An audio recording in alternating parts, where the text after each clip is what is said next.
Hi everyone, I'm Alistair Kerr and welcome to episode 1 of From Surviving to Thriving COVID-19 for beginning and early career teachers. Working as a beginning or early career teacher is tough, even at the best of times. But right now, the COVID-19 situation has amplified challenges across the board for everyone. The education system has been particularly hard hit. Every student, parent, and staff member across Australian schools have been touched by the virus in some way, shape, or form. To help think our way through these challenges, today I get to sit down with my good friend and colleague, Dr. Pete Stebbins. He's the director of the High Performance Schools program and has a deep passion for making sure that students and staff can flourish. Pete's early career was spent as a clinical psychologist and prolific author, and he's written a number of excellent books, one of which today we're going to dig into to get some tips on how we can maximize our resiliency and well-being. All right, well, welcome, Pete. I'm so glad to have you here today in amongst of all the craziness that's going on, COVID-19. Really excited to be getting into some of the tips from the book. And of course, we'll link that for everyone listening on the audio. But before we jump into that, just wanted to check in with you around one of the big metaphors in the book is the waves of life and how that relates to stress. And so thinking about COVID-19, how big a wave of life is that in your opinion right now? Yeah, well, thank you, Al. There's no doubt that COVID-19 is, well, it's not just one wave of life, I think, just to put it in context. It's a massive series of waves. When we think about stressful life events, the big events that cause people stress, there's all sorts, and we look at it, there's research, we talk about in the book, a scale. And we have these tsunamis, these mega events that happen to us. And there's a number of events that are really disruptive like that. One of those is unemployment or suddenly, not being able to go to work like you used to. That's right up the top end of big waves. But then others are about changes to your job, changes to your family, changes to your relationship. And they're all seen as, just even on their own, they're seen as massive events. And so what we know with COVID-19 is basically we're getting smashed on all fronts with this. So this, for many people, is a shockingly difficult personal challenge. Right, and when I think about that, and particularly all those different types of ways, for me, it brings into mind just this idea of change. And we always know those big four impacts of change, and particularly at the moment, it sounds as though things like routines, letting go of the old way of doing things, particularly for beginning teachers and early career teachers now, having to actually learn new things in terms of getting curriculum up online really quickly, but at the same time, just doing their regular job with having some students in classrooms. And of course, the really big one in amongst all of that is for them having to appear calm while all of this is going on. How do you think that the change is impacting in those different ways on our beginning and early career teachers? Oh, look, it's a difficult time. And we all know, going with the big four, firstly, as you point out, work, 33% of our lives between birth and death is spent at work. It's the single largest thing we do other than sleep. So any disruption at all in our work, and school obviously is the equivalent for when we're younger, any disruption there at all is going to throw our compass needle out. And we need to bear in mind, as a psychologist, those shifting goalposts would have to be the single biggest thing that causes stress. But moving quickly through the other things you raised, because you're spot on there, we have to learn new things too. A lot of us have been using social media and this Zoom technology we're in and Skype Absolutely. and all these other things, technology, but we only used it socially and for fun. Now, all of a sudden, we've got to use it correctly, and we've got all this performance anxiety. How do we do what we do in these new ways? That rattles us. And emotional dissonance, appearing calm, trying to stay professional despite the rising stress levels. I've been on so many Zoom calls while my kids are going ballistic in the background, and I'm trying to stay professional. You can imagine not just parents caught up in this, but teachers too. They might be anxious. They might not have the right visual cues in their online learning, yet they're trying to stay calm and make those connections. So this has been a monster change. And above all else, we have to be kind to ourselves because no one gets this stuff right. even when they're at optimum. And none of us are at optimum with what's going on right now. In the book, you mentioned 4 big areas in terms of getting on top of the ways of life. So the idea of mindsets, coping skills, lifestyle, and also purpose. So would you mind taking us through, I guess, the best of the best in each of those areas so that our beginning teachers have got something they can actually go away and do? Yeah, absolutely. So as we've said, the first thing we want beginning teachers to bear in mind is they are doing a wonderful job. They're staying in the game. And that is the biggest challenge right now because there are multiple big waves smashing and we're all experiencing that.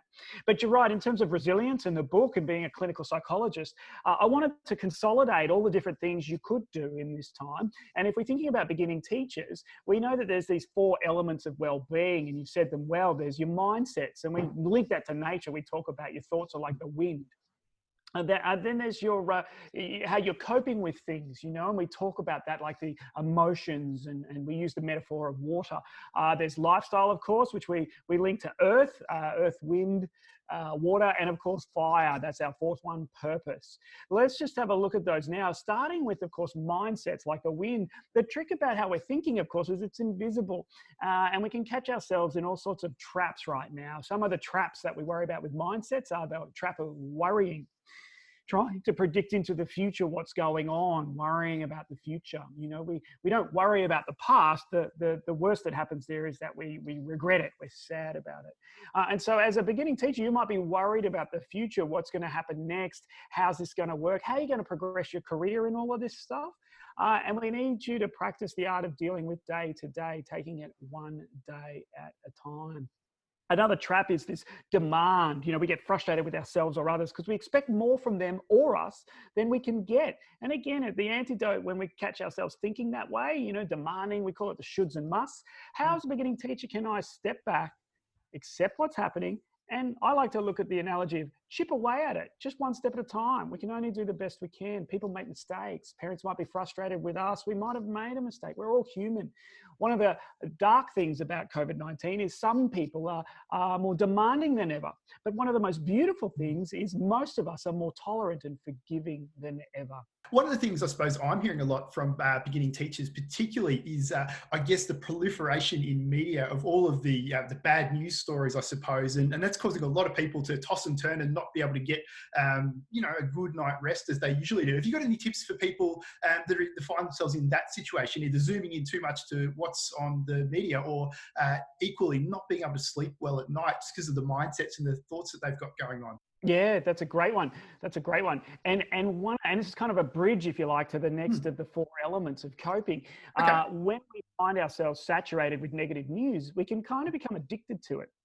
And we find ourselves absorbing it more and more and more in the same way, some people stay up later and get in just channel hopping on TV or playing computer games. Negative information has that same effect. And if what we're watching is lowering our mood, if I can just connect this to the emotions, Sure. if you're feeling more angry, you're feeling more sad, or you're feeling more anxious because of you focusing on this negative stuff, it's a pretty obvious solution. You just got to turn it off. The trick, of course, when we're coping with our emotions, that second part of our model, it's not just what you turn off. You turn off the stimulus that causes you to feel those things. You have to turn on something else. When I was treating patients a lot and back in my behavioral psychology days, we talked about how you don't give up smoking, you start chewing gum. Right. You don't just suddenly stop cigarettes. What you do is you start gum, because you can't chew chewing gum and smoke cigarettes at the same time. And I see it that way. If our cigarettes are our worrying and negative behavior, well, what is the other thing we're filling up our head with? Because we can't do both at once. It might be about being in the present. Right. Power walking, challenging yourself to do more push-ups if you're confined to home. What are the things you can do? The old 1,000-piece jigsaw puzzle, that'll fry your brain. What are things you can do to stay busy? I know mindfulness is a big one that a lot of people use in this space. Are there any particular apps or anything that's kind of caught your fancy at the moment there that you can share? Yeah, look, I've been playing around with an app called Calm, Calm, Okay. Calm, the app, and that's got a Yep. huge amount of free tools in it. And like most apps, there's some paid stuff as well. Mindfulness, of course, or being present in the moment, that is absolutely the bridge. It sorts out our brain, it sorts out our body. You tie that into breathing and yoga, you've got the perfect combo. It kind of brings us on to the next point, and you did mention a lot of things before in terms of lifestyle. What's your take and your thinking around lifestyle and how it's important in this wellbeing space? A friend of mine says being brilliant at the basics. And the Mm. basics of lifestyle, no matter who you are, is sleep, diet, exercise. You need to sleep hygiene. You've got to make sure you don't get into some bad habits with that stuff. And as we know, the trick isn't so much when you go to bed, it's make sure you get up at the same time every morning regardless. Because if you Right. get up at 7 or 6 or whatever, and every morning you're always getting up the same way, when you go to bed, it takes care of itself. Mm. Diet, of course, look, it's the basics about your mood management. You can't be having caffeine and sugar and things late into the evening. I know everyone's got different tolerances, so you really got to know thyself, but don't be silly about it, and particularly drinking in Australia, a lot more alcohol consumption Oh, look, in right COVID, now, yeah. and a lot of young people, that's kind of culturally normal. Mm. Really, your body's your temple, and I'm certainly no saint, but now more than ever, you really should focus on that stuff. So sleep, diet, and then finally exercise. I think we've done that to death. Hit the YouTube clips, clear a space in the lounge, move the coffee table, just put 30 minutes in every day. That kind of brings us into the last area, which is around Yeah. purpose. Now, yeah, this one, it's a bit of a funny one because, again, some people kind of think of purpose as this big navel-gazing type exercise. And, we've got a lot of different stuff going on right now. So why is it important, though, that people really focus in on purpose?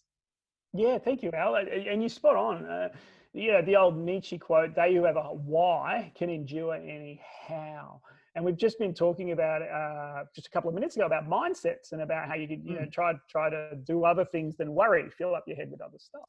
Sure. And it's understandable people's why for teaching, for example, where they don't get to see their students and they're not engaging perhaps the way they wanted to. It's understandable that might be a bit wobbly right now. They might feel some of their purpose isn't there, that it's not as meaningful. Again, that's temporary. That's the good news, And again, what we know about meaning and purpose is there are different ways to, once you understand what the true purpose is, there's different ways to fulfill that. Sure. For example, if your purpose as a teacher is to connect and empower kids, you can do that in your day job, of course, like you used to. You can now do it differently through the online contact, through support.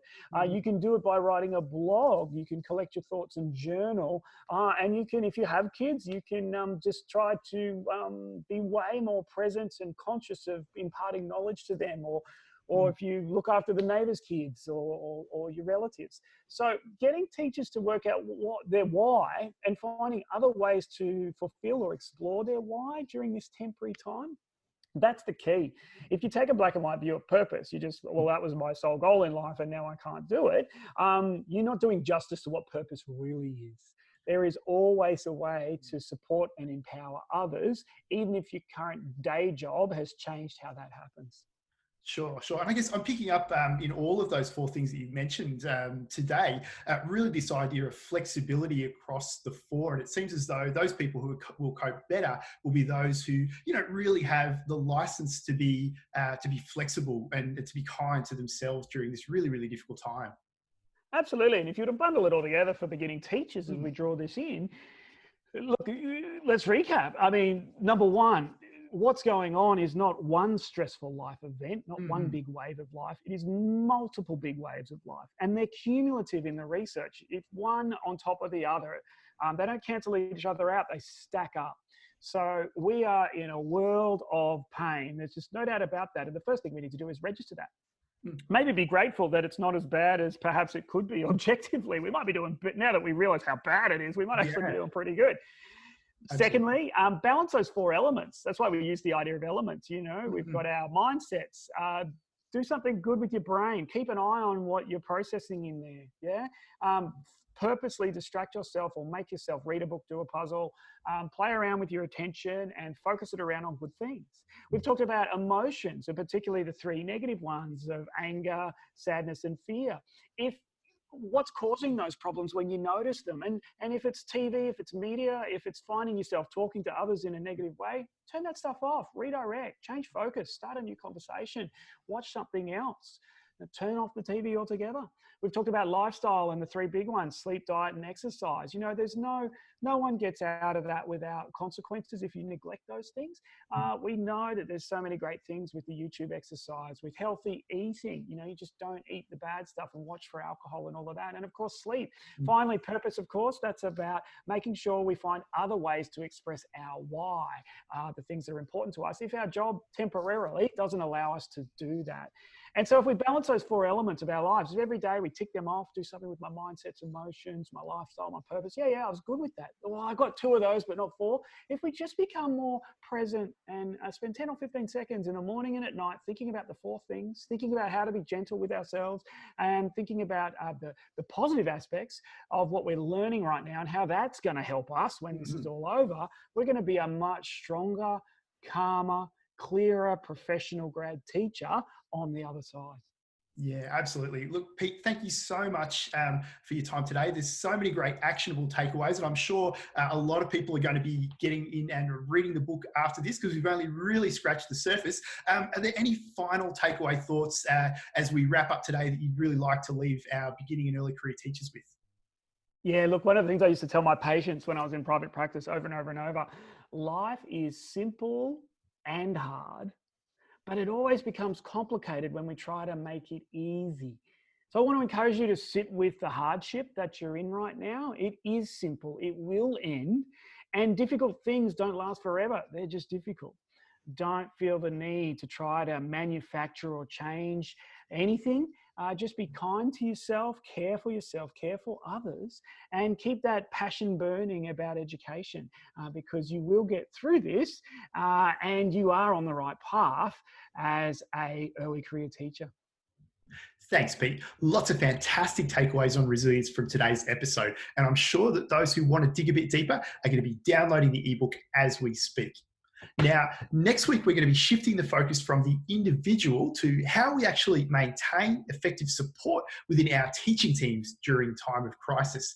Until then, feel free to share this episode with other beginning or early career teachers if you think it'd be useful. I hope that you stay well. Until next time, I'm Alistair Kerr. Bye for now.